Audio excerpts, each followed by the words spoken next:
Well, ladies and gentlemen, it's February 12th, 2024. We are getting ready to begin our show. Thank you for those who have joined us. We're on Facebook, we're on Twitter, we're on YouTube. We're on a multitude, and LinkedIn, which I was always very surprised with the amount of impressions that we get. Sometimes it's 300 impressions each week from just LinkedIn alone. So thank you for our colleagues who are following us on that particular platform. It is much appreciated. Tonight, we're going to talk a lot about, I think, the whole person. We have a special guest with us. She's known to me and many others as Pastor Pam. So she's going to join us in a few seconds. But I really would love if people would join us tonight in our conversation. And the way to do that is by going to that website on the screen there, which says to call in. We'd love to have someone or two call in tonight and join us for our conversation about the whole person and share any thoughts or comments or questions that you have. So again, you would just type that web address on the screen there, and you'd be able to join us. So before we have Pastor Pam talk, I wanted to share with you this depiction. We call it a winning strategy that talks about the whole person and lists the 8 different dimensions of a person. And they're not in any priority order, just basically how the graphic artist, Mr. Timothy Feather, laid them out. And they're all equally important, and generally people recognize that one area calls upon the other. So this personal development, this spirituality, this health, is your education, your environment, your recreation, your family and friends, and your finances. And again, hopefully you can see where they are important to each other. To have education without a safe place to have an environment, to have personal development without your family and friends would not be as advantageous. So we often remind people it's about the and, not about the or, and our job is to really do a good job of bringing together the ands. So again, please, if you can, join us tonight to share any thoughts you have by calling in using the information on the screen. So without further ado, I'm going to have Pastor Pam join us. So Pastor Pam, how are you doing? I'm quite well, sir. How about yourself? Very good. I cannot complain.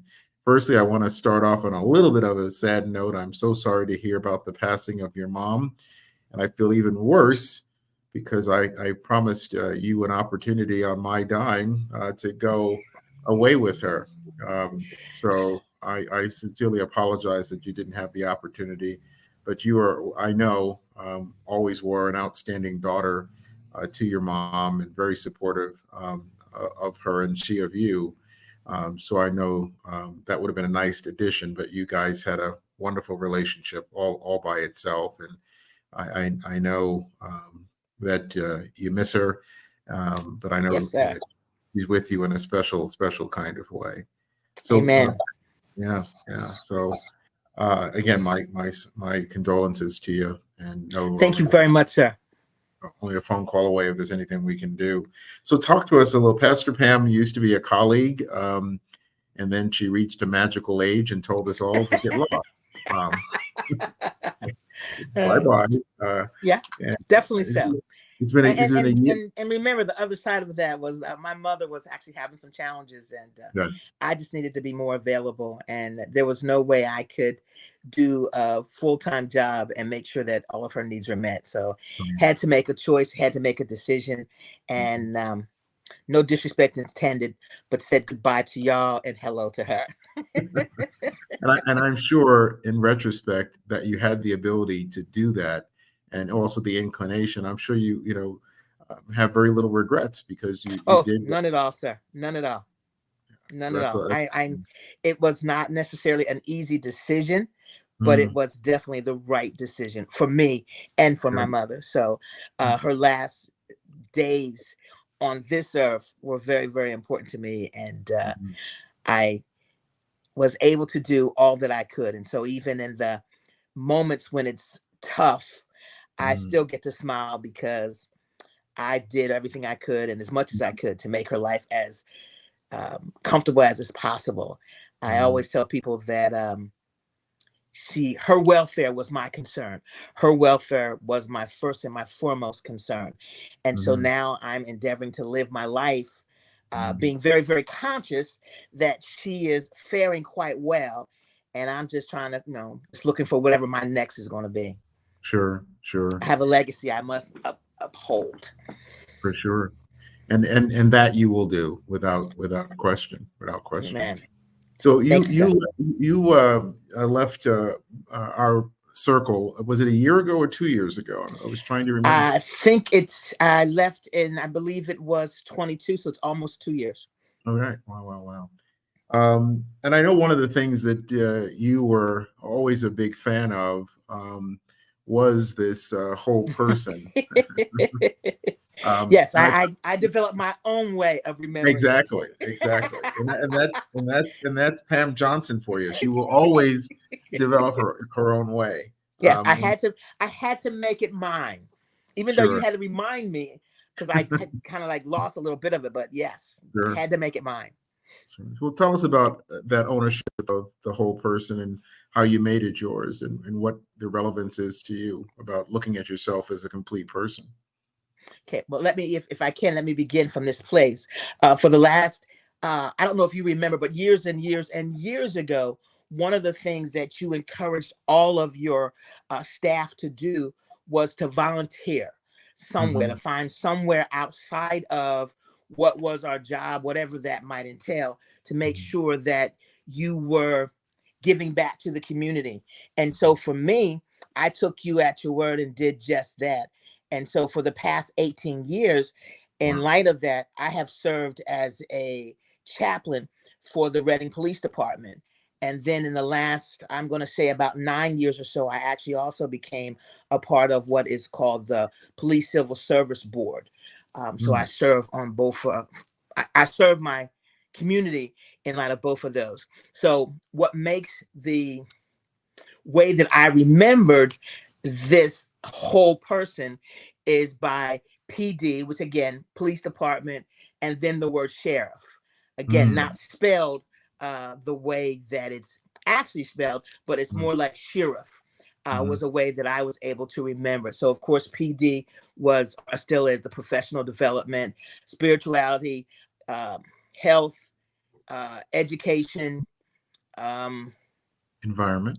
thank you. Environment, recreation, which again, for me, recreation was recreation, Mm, friends and family, and I think finances.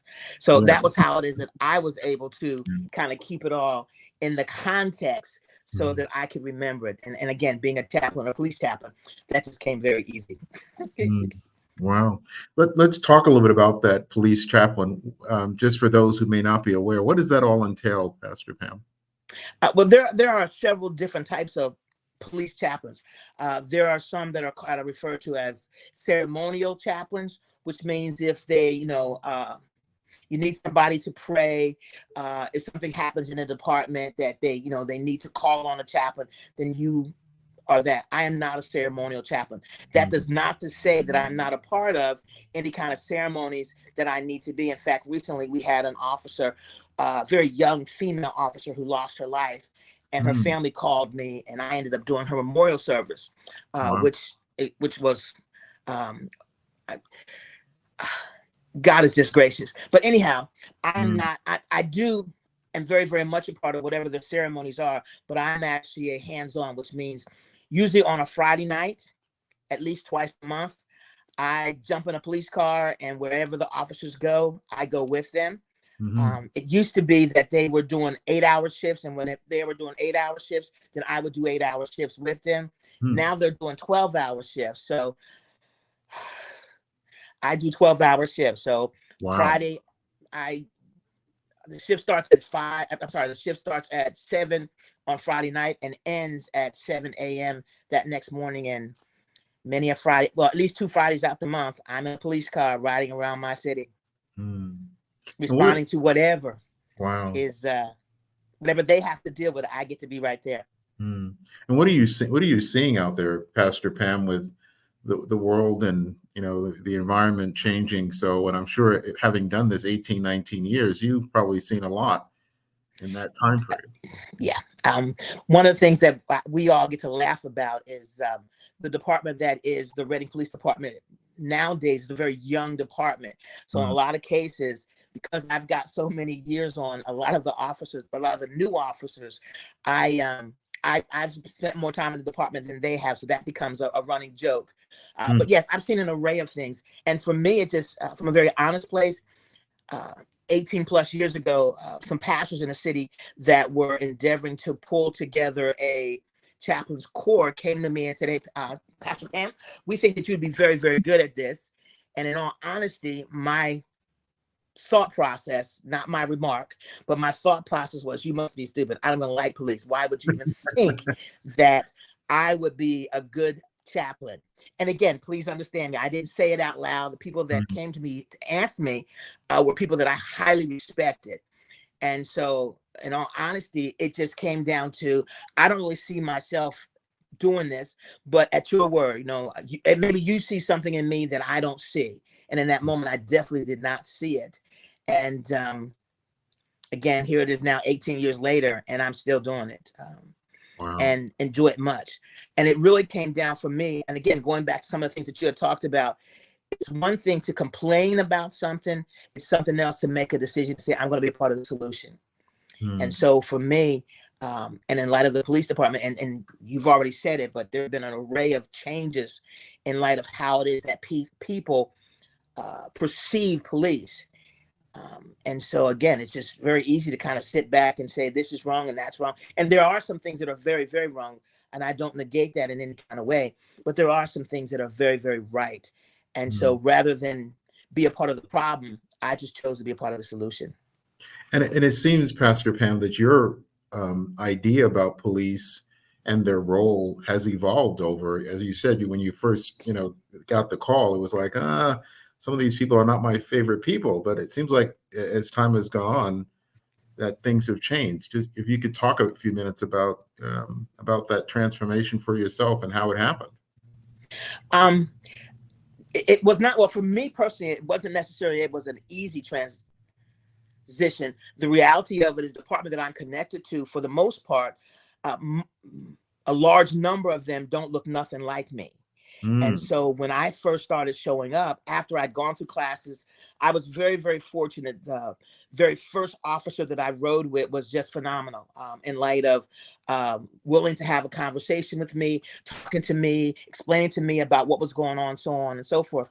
And to this very day, I've often said to other officers, had he treated me differently, chances are I would have never continued as a chaplain. But he was just fabulous. Again, we rode through the city for about 2.5 hours. If you know anything at all about Reading, Pennsylvania, parking is a nightmare, an absolute nightmare.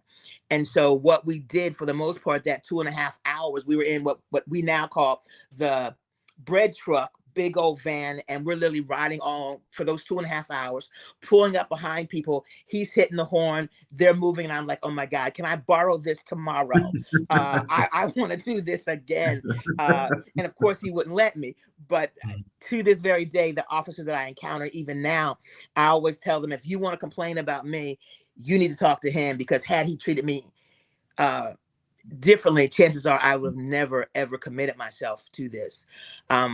But he was wonderful. And then once I started showing up, because the training I learned was that you go to roll call. And so it really came down for the first few years that they all were wondering why I was there, what I wanted.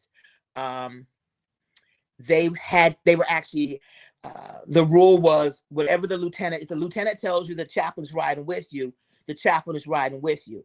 They couldn't make them talk to me, but they could not say that I can't ride with them. Wow. And so there were some situations where I just got in the car and we just rode. It's like, you don't want to talk, I ain't mad. This is what I Wow. believe I'm called to. And Mm. now I can't get them to shut up. Again, they now, and again, I've been around for so long, and for the most part, like I said, most of them still don't look like me. There's a few that do, and then especially in light of being a Black female, there are not any presently in the Reading Police Department, and over the 18 years that I've been there, do I recall there ever being a Black female that Wow. in any kind of way represented the department. So that becomes part of my responsibility, if I can say it like that. Mm. Well, and Pastor Pam, I think that's one of the things that make you very unique. I think that Pastor Pam used to provide a lot of our training for medication administration, which is a sensitive topic in the sense that you want to get it right, because sometimes if you don't, someone may pay with their lives. Amen. Your ability to work with people who are taking on that task and really try to bring everybody along with their understanding of the responsibility was par none. I mean, I really, was always amazed at how you were able to get people to understand the materials and pass the test and then get out to the field and do what they were supposed to do. So I think your way of empowering people and working with them as to where they are, not where you want them to be, but embracing them as they are, is truly phenomenal. And where do you think that came from? Your just ability to say, I have a standard and I know where you are, and I'm going to help you get to that standard. I'm not going to lower my standard. But that had to come from some place and some experience. Where did that come from, that you accept people for who they are? I think a lot of that came from my mother and just the type of person that she was, and having lived her life. Hello, Joe. Having lived her life, not at all from a place of ease. I was raised by a single mother. My father was a very physically abusive gentleman, and I'm being very polite when I say gentleman, but he was who he was. And so her life was not easy, but then her goal became, my children have to have better. My children have to be able to do better. And so there's certain things that she taught us, my brother and myself. And one of that was just, you need to be confident about who it is that you are. You need to be confident about what it is that you're called to do. And at all costs, do it well. Do it extremely well, and do it as best as it is that you can. And so I think that a great deal, and again, I had said earlier, in light of, I have a legacy that I must uphold. That part of that legacy is what my mother put in me, that tenacity, that, and again, like I said, I would get in a police car and they were determined not to talk to me. I'm like, I'm confident in what I'm called to. So I'll be here. When the shift is done, I'll get out, I'll be polite. And again, 9 times out of 10, by halfway through this shift, again, I couldn't get them to shut up. And today I really can't get them to shut up. Wow. So again, and then I think for the longest time, again, once I resolved myself, going back to police, as I said, I never really cared for them. And I didn't care for them in light of how I had seen some family members treated by police, how I had myself personally been treated in some situations in light of police, left me with a very bad taste in my mouth. And one of the things that I had to get past was, you cannot judge one person, or excuse me, you cannot judge a group of people by the behavior of 1 or 2 people. And so that became part of my thought process. And even to this day, when it comes to people in general, I work very hard at not passing judgment on a whole group of people based on the attitudes or the behaviors, negative or whatever, in light of one particular person, or 2 for that matter. I need to meet people where they're at. And one of the things that I've often believed, and even going back to being one of your trainers, is that I had to show people a willingness to listen. I had to show them a willingness to help them to understand. And again, sometimes that takes time. And again, that there were nights when I'm like, should have left Philadelphia a long time ago, and I'm still trying. I'm going to get you through this. Come on, let's go. We're going to get you through this.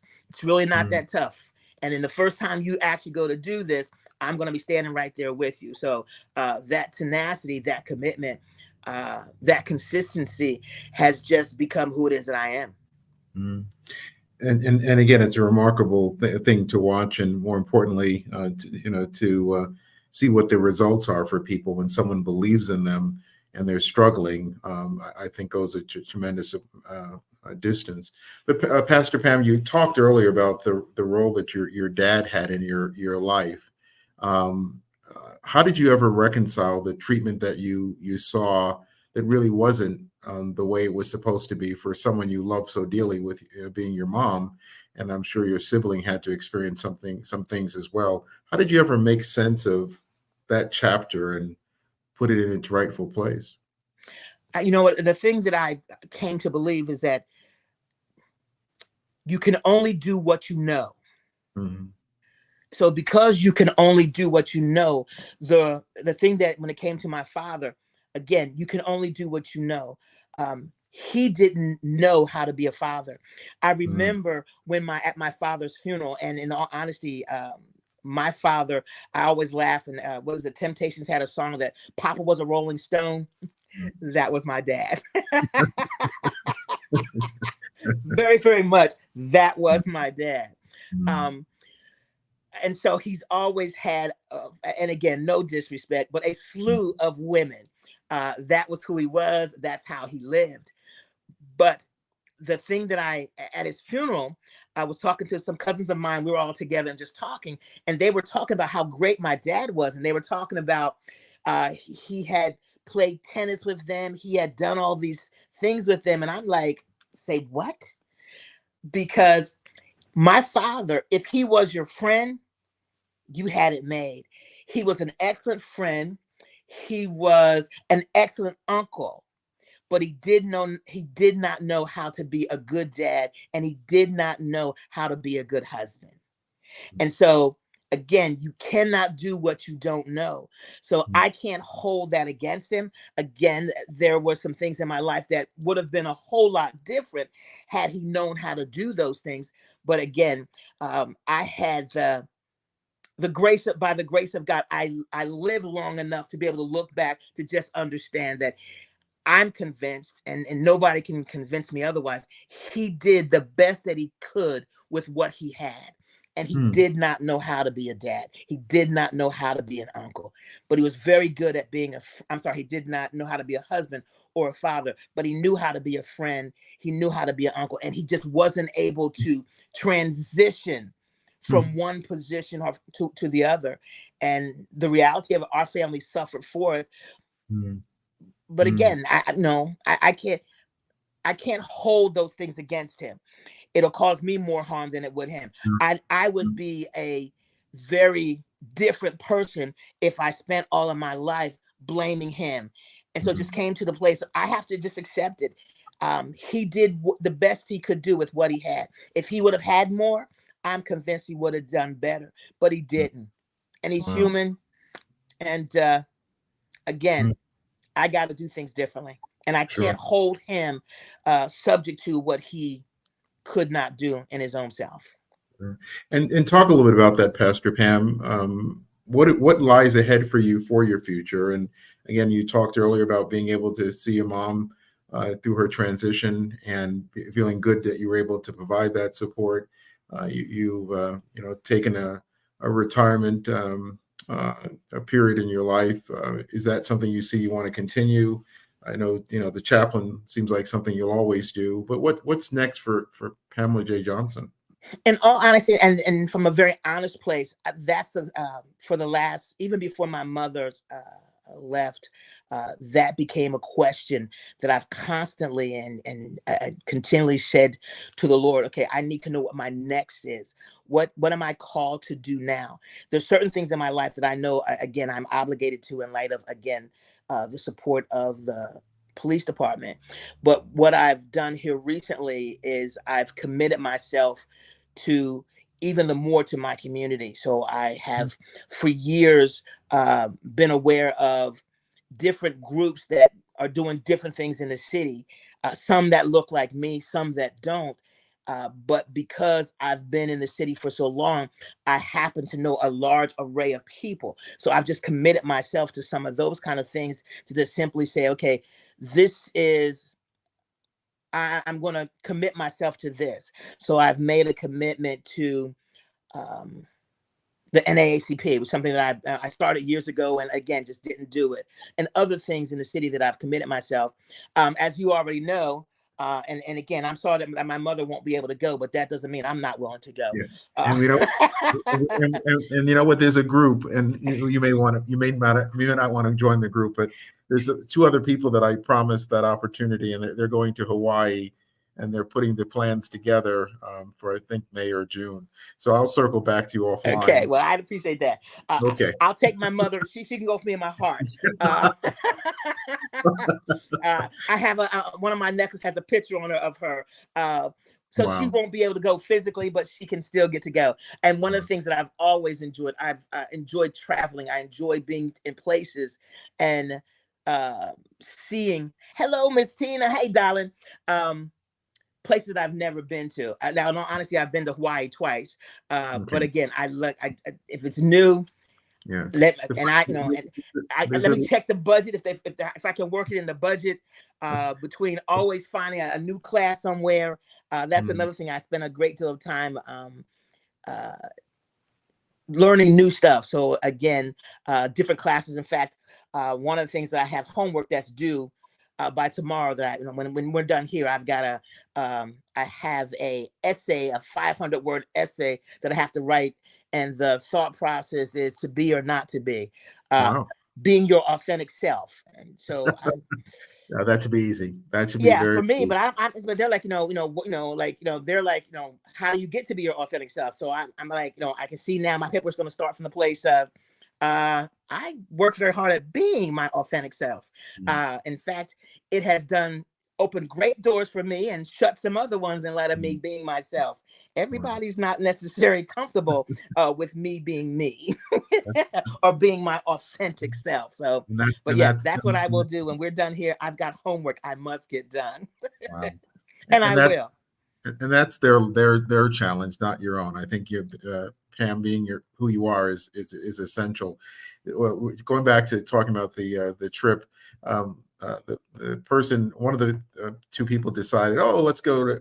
They already went to Hawaii, and they said, hey, let's go to Dubai, and that lasted about 24 hours because I think they started doing some research, and I'll mention her name, but Ida recognized that if she went to Dubai, she may not return because there's certain things you're not supposed to do, and she'll yell at anybody, and apparently over there yelling at men is not the cool thing to do.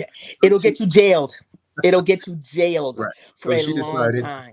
She decided I don't want to go to Dubai. Yeah, so. I'll just look at the pictures. I remember years ago traveling to India, and before we left, we had I traveled with a pastor friend of mine, and again, we've known each other for years and years, and we've traveled Africa, we've traveled Israel, we've traveled different places, and so just in light of our friendship, I realized one thing about myself, as I'm a touchy-feely person. And so and again, no disrespect, but I would just, hey, how you doing? What's going on? Well, when you're in India, you cannot do those kind of things. And so I actually got in India, and I actually was able to get out safely, but I don't see myself rushing back in any kind of way at all. Yeah, we have to have you back one time. You have done a tremendous amount of traveling, a tremendous amount of trips to help other people. I definitely want to have you back to talk about that because you've seen so many parts of this world and your missionary work and other work, as well as taking some time for yourself. There are tons of stories there. So I will definitely work. Some of them are good, sir. Some of them are not. Well, we have very good. Yeah, we have not at all. Yeah, we have a later show for the tougher stuff. We have a 2 a.m. show. Okay, yeah. That's for some of the tough stuff. It's like, again, I was able to get out of India, and I'm not messing with Dubai. So here are some comments here from Tina. She says, you are the true definition of authenticity. And then she also has invited herself on the next trip. Oh, that would be a delight, a real Oh my delight. God. Yeah. Tina is wonderful. So maybe that's what we'll do. We'll put a small group together and make it happen. Well, we're at our time, Pastor Pam, for talking today. And as I said, I really want you to come back. You are such a authentic person, but also a rich, lived person with lots of stories and lots of different perspectives. And, we go back for a long period of Yes, time. sir. I was going to tell the COVID story, but I'm going to leave that one alone. But, but Pastor Pam got sick and disappeared on us. And I played Captain Avenger and sent in the Popo to her house. And when she looked up and saw who it was, she was not a happy camper. I was not. And they No. would not leave my house. They Exactly. literally broke into my house. Don't The mess with me. officer who just recently lost her life, she was small enough to get in through the window of my house. So she was the one who actually broke in, and all the rest of them came in. And it was, that's another time. But I thought you were going to talk about the first time we talked, and you had some comments about a minister that Oh my I'm Lord. like, you can't do that. Exactly. And then you said, look, and if you have anything to say about whatever I'm saying, feel free to write me a note. I'm like, Lord, I hope he meant that, because I'm about to write him a note. And you did. It was a dissertation. It was a dissertation. And, yes, I'm still very good at that. and that's one of the things I sincerely appreciated, as Tina was saying about the authentic self, is that you really always encourage that of other people, but also you did it yourself. And, I have a prolific appreciation for cuss words. Pastor Pam was not having that. And one time we had a challenge for every time I cursed, I was going to give $100 to a charity. And then when I got the bill for $10,700, I realized, you know what? I'm going to go ahead on the cuss. Yeah, you did. But you did pay part of the money, so I wasn't too mad. Exactly, a little bit. But again, holding everybody to their standards. And she always took the time to understand what we were trying to share. And when she agreed, she said, hey, I agree. And other times, like, I'm not feeling that. Go back and get it done. Your explanation is not good. But again, truly a partner in this quest to help others and to help ourselves.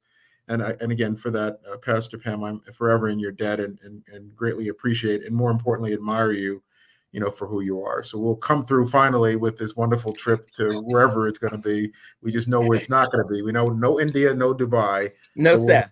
And I don't like Bulgaria either. I've been there. I don't like that either. We definitely have to have you back to talk about your travels for sure. But again, so it would be my pleasure. It's an honor. Thank you so very much for reaching out. And I will look forward to hearing from you or seeing you. And maybe one of these days I'll be able to say hello in person. You will. Please give everybody my very, very best. Tell them all I said hello. And thank you so very much for the opportunity to share with you, sir. Thank you. Very good. Thank you, sir. Love you. Bye-bye, sir. Bye. So, ladies and gentlemen, what a wonderful guest, and Pastor Pamela J. Johnson. We really appreciate her joining us and having a chance to chat. Again, we're definitely going to have her back. Her travels are remarkable, and the stories that go along with it. So we definitely want to have her back. But thank you all for spending a little bit of your time with us today. Hopefully this has been enriching, just to be in a conversation with Pastor Pamela J. Johnson. And we look forward to having you join us back again next Monday. Till then, please be well.